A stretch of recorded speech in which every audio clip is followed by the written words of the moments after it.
If you dance this waltz, I'll marry my son to you. The sentence sliced through the air like a blade, drawing every eye inside the Carlton Gold ballroom. It wasn't whispered in jest or muttered under the influence of champagne. No. It was delivered with full confidence, a smirk of superiority, and the kind of volume that begged for an audience. 300 guests, dressed in designer gowns and tailored suits, froze mid-conversation. Some gasped. Others chuckled, mistaking the insult for a joke. But to Naomi Carter, the black woman standing beneath a glittering chandelier, holding a cracked silver tray and surrounded by spilled champagne flutes, it was no joke at all. George Carlton III, real estate tycoon, billionaire, and a man who never heard the word no, had just challenged her in front of Texas high society. A woman he saw as invisible, disposable, worthy of cleaning floors, not dancing in ballrooms. Naomi didn't speak right away. She didn't cry, didn't run. Her eyes remained locked on him, unshaken, her back straight, her breathing steady. "I accept," she said clearly. The room went silent, as if the chandeliers themselves were holding their breath. And that's when everything changed. Because Naomi Carter wasn't just a maid. She wasn't just another working-class black woman being humiliated for sport. She had once been a star, a name whispered with reverence in the world of dance. A name now buried under years of anonymity, loss, and silence. But tonight, that name was about to rise again. This is not just another viral story. This is not just drama for clicks. This is a black story, about power, prejudice, and the moment a woman takes back everything that was stolen from her. If you've ever been underestimated, overlooked, or pushed aside, stay right here. And if you believe that dignity and talent can outshine money and status, hit that subscribe button. Because what's about to happen will leave you speechless. The music had barely resumed when Naomi Carter bent down to pick up the last broken champagne flute. The spilled drinks were already soaking into the velvet carpet, but no one cared. All eyes were locked on her, on the Maid, on the woman who had just been publicly dared to dance for her right to marry a billionaire's son. It wasn't just the humiliation. It was how George Carlton III said it, loud, slow, deliberate. Like he was on stage, and the entire ballroom was his audience. He pointed at her like she was an object, not a person. The tray had slipped from her hands after a push from a careless guest. But instead of helping, George made her the centerpiece of his cruelty.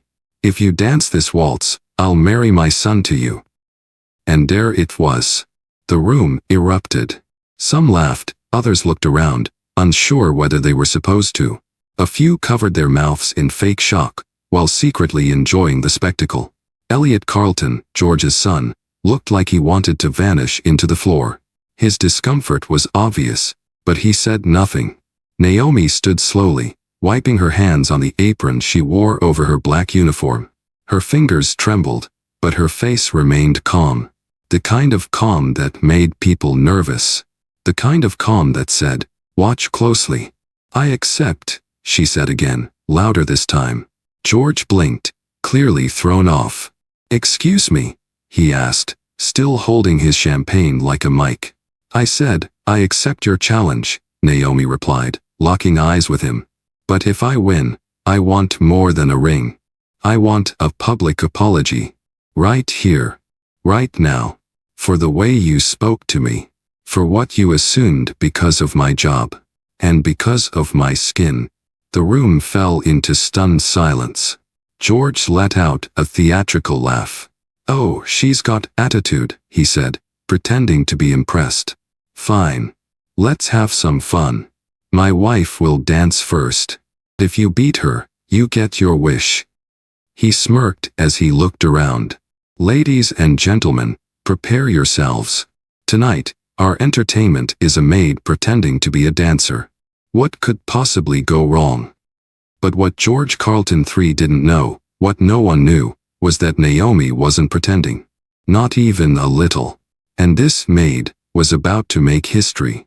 Before she was Naomi Carter, the maid at the Carlton Gold Hotel, she was Naomi Blackwell, the rising star of the Chicago Ballet Theater. At just 21, she had been called a miracle in pointe shoes. Critics compared her to the greats. Her form was flawless, her presence magnetic. When she stepped on stage, time seemed to slow. Her signature piece, WALTZ, had left audiences weeping at the Kennedy Center. She was the first black principal soloist in the company's history. A living legend in the making. But legends are fragile. One rainy night, after a performance that earned her a 5-minute standing ovation, Naomi was in the back seat of a black SUV, headed home. The driver was tired. The truck that hit them didn't slow down. The accident left Naomi with 2 shattered legs and a long coma. By the time she woke up, 3 months had passed, and her entire world had changed. Doctors told her she might never walk without pain again. Dancing? That was out of the question. The ballet world moved on. Her name faded from posters, her photos came down from the theater walls. The spotlight that once embraced her vanished, replaced by silence and shadows. The press wrote her off. Some even speculated she had disappeared on purpose, unable to handle the pressure. No one asked about the pain, the therapy, the nights she cried alone trying to move her toes. Naomi disappeared, not by choice, but by necessity.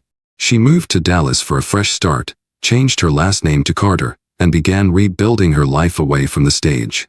Away from the eyes that once adored her, but quickly forgot her. But even after the world gave up on her, Naomi never gave up on dance. She danced in secret. In her small 1-bedroom apartment. In her mind. In her sleep.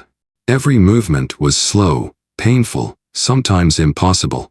But she danced anyway. Not for applause. Not for fame.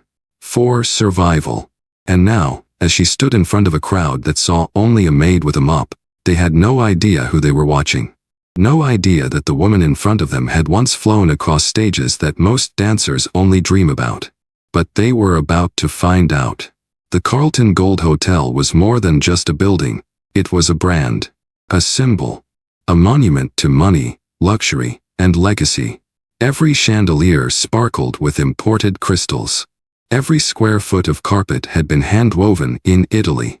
The opening gala was designed to impress, to intimidate, and above all, to remind everyone who held power in Dallas. But beneath the gold leaf ceilings and curated smiles was something else. Something colder. An atmosphere so thick with pretense that even the air felt rehearsed.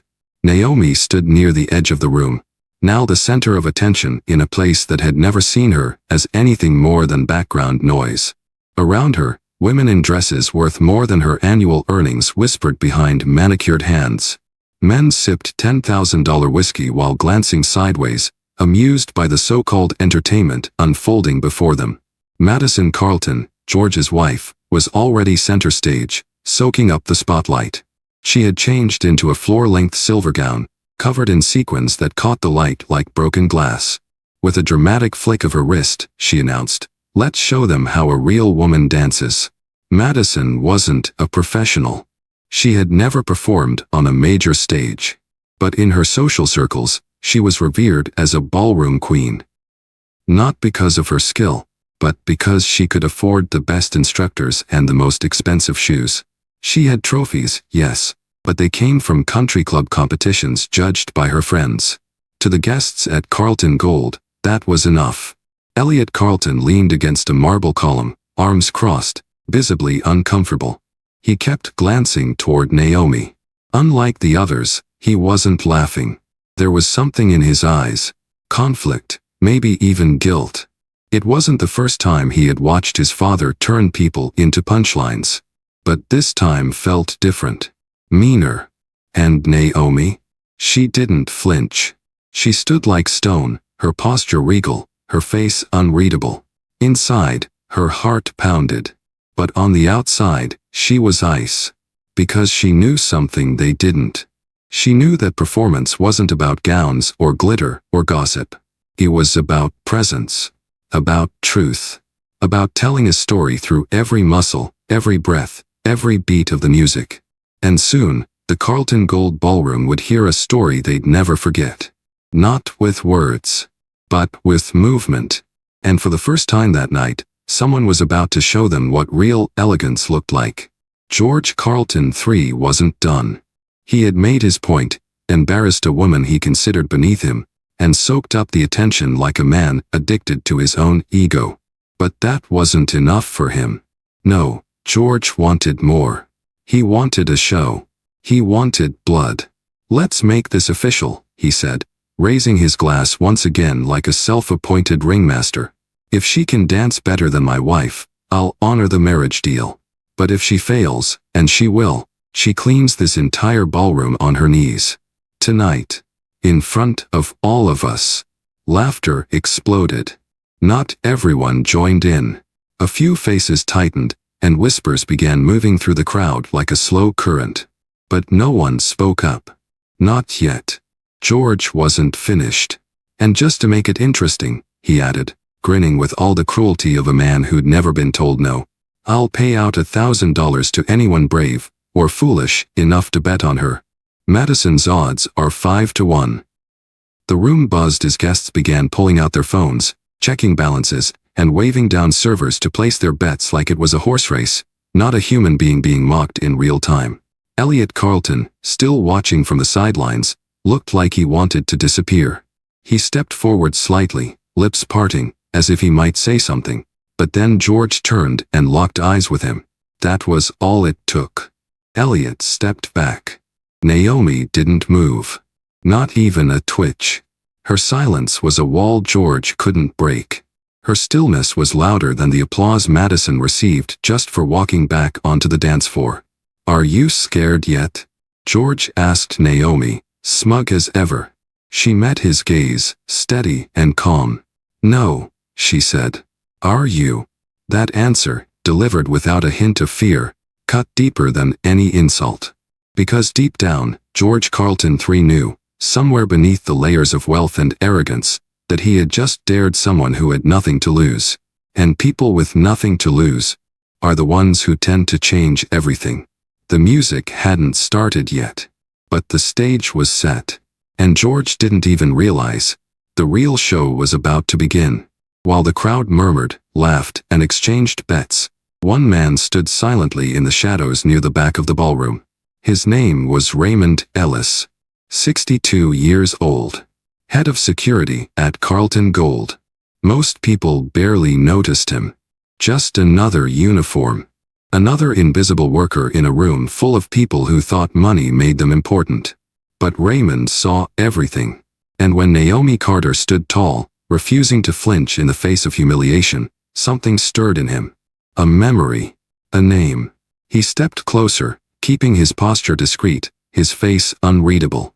To everyone else, it looked like he was adjusting his earpiece, maybe checking in on a radio call. But his eyes stayed locked on Naomi. He knew her. Not from this ballroom. Not from Dallas. But from years ago. From Chicago. From the theater. Naomi Blackwell. The name hit him like thunder behind the ribs. 15 years ago, Raymond had worked backstage security at the Chicago Ballet Theater. He'd seen hundreds of dancers come and go. But Naomi? She was unforgettable. She moved like water, like music made flesh. He remembered sneaking to the wings just to catch the final 5 minutes of her performances. Not because he had to. Because he couldn't help it. And then one day, she vanished. The news said, tragic car accident. Rumors followed, she'd never dance again. Some said she moved away. Others said she couldn't even walk. But now, here she was. Wearing an apron. Holding broken glass. Staring down a billionaire. Raymond's chest tightened. He looked around the room, saw nothing but smug faces, camera phones, and cold stares. They didn't know who they were mocking. But he did. He pulled out his phone, opened the camera, and hit record. Quietly. Carefully. Because this wasn't just a moment. This was history repeating, and rewriting, itself. And he wasn't going to let it go undocumented. He stepped quietly toward Naomi, waited until he was close enough that only she could hear him. "Miss Blackwell," he whispered. Naomi turned slightly, surprised, but said nothing. "I remember," he said, eyes soft with respect. "Kennedy Center. Seraph Waltz. I was there." Naomi's expression didn't change, but her eyes shimmered. "You're not alone tonight," Raymond said. "Just know that." And with that, he stepped back into the shadows, camera rolling, ready to bear witness to her return. The ballroom lights dimmed slightly as the DJ queued up the first track. Madison Carlton strutted confidently to the center of the dance floor, soaking in the polite applause like it was thunderous praise. She gave a small curtsy, her sequined gown sparkling under the chandeliers. To her, this was her stage, her moment. She began to dance. It was technically fine, sharp movements, exaggerated poses, every step placed like it had been rehearsed 100 times. But it was empty, mechanical, like watching someone act out a dance rather than feel one. Guests clapped politely, nodding to each other as if to say, "That'll be hard to beat." Madison finished with a forced smile and a twirl that didn't quite land, but no one seemed to care. She bowed as George clapped the loudest, already grinning like victory was sealed. "All right, Miss Carter," George called out. "Let's see what you've got." Naomi stepped forward. But before reaching the center, she stopped by the DJ table. "Play Seraph Waltz," she said quietly. The DJ blinked. "Are you sure? That's a classical piece, not ballroom." "I'm sure." He nodded and clicked a different playlist. A moment later, a haunting melody filled the room, strings and piano dancing together, soft yet powerful. Naomi walked slowly to the center. Every step was deliberate, every breath measured. The lights caught her simple black shoes, the same ones she wore to mop floors, and for a brief moment, they looked like point shoes again. Then, she moved. But not like the others. She didn't pose. She didn't perform. She told a story. Her arms stretched wide, flowing with the rise of the music. Her feet slid, glided, turned, not as a maid imitating grace, but as a dancer reclaiming her purpose. Each spin, each lift of her leg, was more than motion. It was memory. It was pain, survival, and rebirth. The crowd, once eager to laugh, had gone silent. No phones were raised. No whispers passed between guests. Only breathless stares. Because what Naomi Carter was doing on that floor wasn't ballroom. It was something deeper. Something sacred. And every person in that room, whether they realized it or not, had just stepped into a moment that would stay with them forever. It only took a few measures of the music before the shift happened. Naomi's movements grew fuller, bolder, as if she was peeling back layers of herself with each note. She wasn't performing to impress. She wasn't dancing to prove anything. She was simply being. Her body remembered every nuance, every breath of that song. It was muscle memory, yes, but also emotional memory. The kind of connection only dancers who had loved and lost could ever truly understand. Her arms moved like waves in slow motion. Her spins, so precise yet soft, seemed to suspend time. Each step was grounded in control, but her presence floated above the floor. She was gliding, not just across marble tiles, but across years of silence, grief, and invisibility. No one expected this. Not George. Not Madison. Not even Elliot. The audience sat frozen, glasses half lifted, conversations abandoned. Phones were lowered. Eyebrows raised. A few jaws dropped slightly, lips parted in disbelief. Even the DJ, who had been nervously watching the crowd for cues, stopped and leaned forward, drawn in like everyone else. This was not what they came to see. This was not what they thought they would witness. They thought they were going to watch a maid stumble through a dance. What they got was a resurrection. The final movement of the waltz rose with intensity, and Naomi rose with it. She launched into a series of pirouettes so fluid, so graceful, that a woman in the front row gasped audibly. Then came the grande jeté, a leaping arc through the air that defied every assumption about her physical limits. For that single second, Naomi was flying. And when she landed, she did so with the poise of someone who had never forgotten who she was, only who the world allowed her to be. The final chord echoed through the ballroom like a slow heartbeat. Naomi held her finishing pose, arms extended, chin lifted, eyes steady. Then, silence. A silence so heavy it felt like the whole world had stopped breathing. And then, from the back corner, a single clap. Followed by another. Then, another. Until the entire ballroom erupted into a standing ovation. Not out of politeness, but out of awe. Because tonight, a woman they thought was just a maid had shown them all what it really meant to rise. And no one was laughing now. The applause still thundered through the room when Raymond stepped forward from the shadows. He didn't shout. He didn't raise his hands. He simply walked to the center of the ballroom and turned toward the crowd, phone still recording, his voice steady but loud enough to be heard. "Ladies and gentlemen," he said, "you have not just witnessed a dance. You've witnessed a return." Some guests turned toward him, puzzled. Others looked at Naomi, still standing in her final pose, breathing calmly, eyes forward. Raymond took a breath. "Her name is not Naomi Carter," he continued. "Not really. That woman you just watched command this room with a single performance. That's Naomi Blackwell." A collective gasp moved through the ballroom like wind.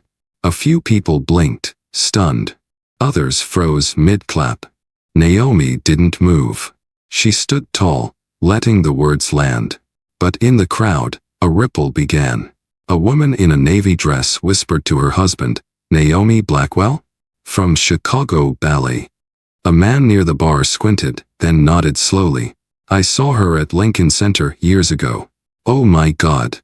Then came the recognition. The widening eyes. The sudden hush that only came when people realized they were in the presence of someone legendary.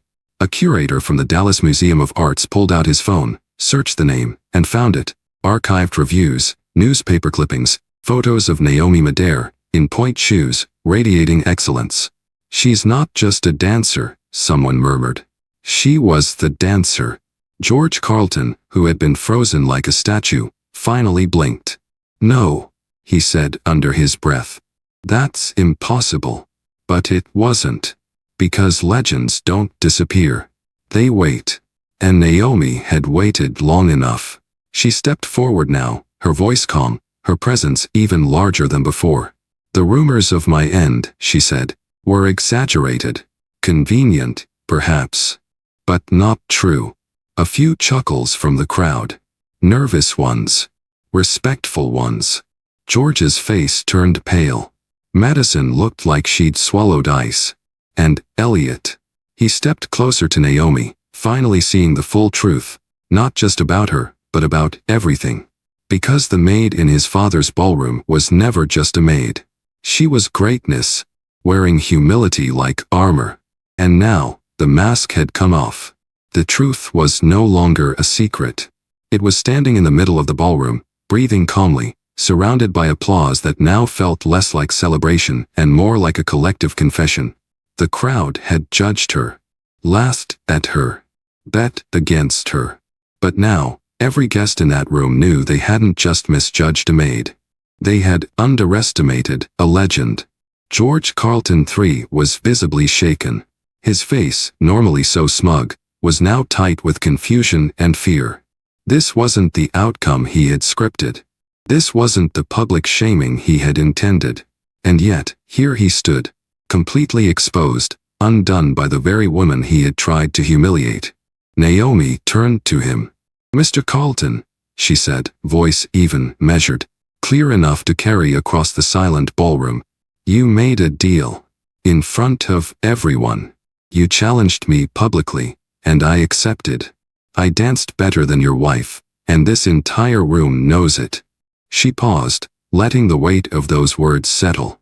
"But that wasn't the real deal, was it?" she added. "It was never about marriage. It was about power. About control. About showing everyone that you could humiliate someone like me and get away with it." George opened his mouth, but nothing came out. So Naomi continued. "You said you would honor your word. But I want more than that. I want accountability. She looked at Raymond, who nodded and stepped forward, still holding the phone. Without a word, he tapped the screen and played back the recording. The original challenge, the smug laughter, the cruel terms, the bet, the insult. The entire ballroom listened in uneasy silence as George's own voice filled the air, damning and undeniable. Naomi looked at the crowd now. "How many of you laughed?" she asked. "How many of you looked at me and saw someone small?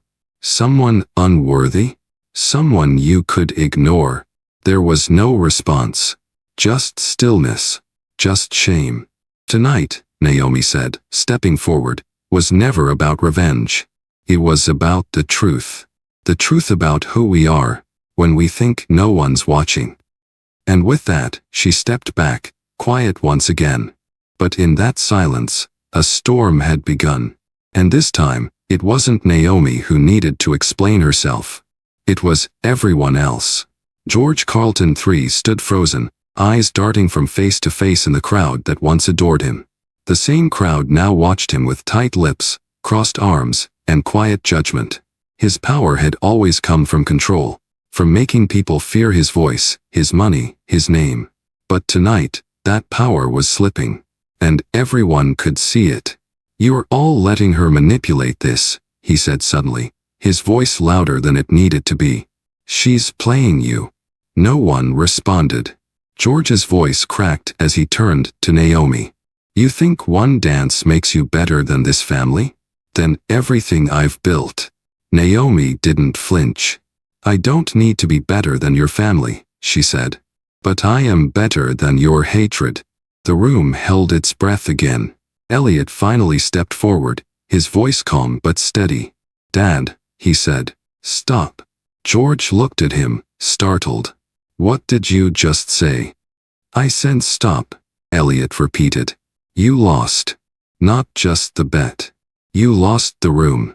You lost your dignity the second you turned this into a spectacle." "I built this company," George growled. "And you tore it down tonight," Elliot replied. Madison stood off to the side, arms folded, her eyes no longer full of superiority, but something else. Regret. Maybe. Or perhaps she, too, had finally realized the truth. Naomi turned toward Elliot. "You don't owe me anything," she said.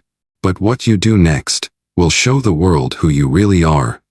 Elliot glanced at the crowd, then back at Naomi. "You're right," he said. "This was never about marriage. That was a cheap dare from a man trying to feel powerful. But if I'm going to stand for anything moving forward, it won't be for that." George clenched his fists. "If you walk away with her, you're done. Out of the family. Out of the company. Out of everything." Elliot didn't hesitate. "Then so be it." He extended his hand to Naomi. Not as a prize, but as a choice. A gesture. A break from everything his father had built, everything that needed to fall. And for the first time that night, George Carlton III had no more words. Because his world had just changed. And he couldn't stop it. The next morning, the internet had already decided. A grainy video taken from the corner of the ballroom, Raymond's video, had been posted to social media before midnight. By sunrise, it had been shared over 4 million times. The caption read, "Legendary ballerina Naomi Blackwell humiliated by billionaire, and then makes history with one dance." People who had never heard of the Carlton family now knew exactly who they were. And more importantly, they knew what they did. The video showed everything. George Carlton's challenge, his mocking tone, the bets, the cruel smirks of his guests. And then came the dance. No filters. No music edits. Just Naomi, alone on the ballroom floor, moving like time itself had waited for her return. Comments flooded in. "She's a queen. Dignity. Grace. Power. This is how you destroy hate, with beauty." News outlets picked it up within hours. Talk shows replayed the clip in slow motion, cutting to reactions of stunned guests. Even major networks called it the performance that broke the internet. Naomi Blackwell was trending worldwide. And George Carlton? His name was trending too, but for all the wrong reasons. Within 24 hours, 3 major sponsors pulled out of Carlton Properties. Stock prices dropped. Employees began leaking emails, exposing years of toxic leadership. The board of directors called for an emergency meeting. By week's end, George Carlton III was forced to resign. Madison filed for legal separation the same day. And Elliot. He stayed silent publicly, but privately, he met with Naomi and told her he was working to rebuild the company under new values. He offered her full creative control over a community arts program, funded directly by Carlton Gold's own profits. Naomi politely declined. "I don't want your apology packaged as policy," she said. "But I do want to see you mean it." Instead, she accepted an invitation to teach a masterclass at the Alvin Ailey School in New York. She was offered a book deal, a documentary, even a Hollywood biopic. But it wasn't the fame that mattered. It was the shift, the cultural moment, the fact that one woman's quiet strength had shaken the entire system and reminded the world that true elegance doesn't beg for a seat at the table. It walks into the room and builds a new one. Months later, a new sign was unveiled in South Dallas. It read, "The Naomi Blackwell Center for Arts and Movement." A modest but vibrant building, tucked between a neighborhood church and a row of small family-owned shops. No marble floors, no chandeliers, just clean hardwood, bright windows, and a dance studio filled with kids from every background you could imagine. Naomi stood at the entrance that day, smiling, not for the cameras, but for the kids. For the single mothers, the overlooked teens, the ones who had never stepped foot in a theater but carried rhythm in their bones. "I'm not here to make stars," she told the press. "I'm here to help people remember they've always had light." What began as a public humiliation became a public reckoning, and then, a public transformation. Because Naomi's story wasn't just about dance. It wasn't just about defying a billionaire or winning back a name the world tried to erase. It was about dignity. The kind that cannot be bought, bullied, or broken. It was about reminding people that you do not have to shout to be heard, and you do not have to fight dirty to win. Sometimes, the most powerful protest is to move with grace when the world wants to see you fall. And for George Carlton? He faded from the headlines. His empire scattered. But Naomi never mentioned his name again, not out of pettiness, but because she had moved on. And moving on is its own kind of victory. So if you're still watching, maybe you faced something like this too. Maybe someone doubted you, laughed at you, told you that your dream had an expiration date. But here's the truth. Elegance is not who you impress. It's how you carry yourself through the storm. And sometimes, you don't rise by force. You rise by dancing through it. If this story moved you, drop your thoughts in the comments and tell us, have you ever been underestimated and proved them wrong? And don't forget to subscribe for more Black stories that celebrate strength, resilience, and the quiet kind of power that changes everything.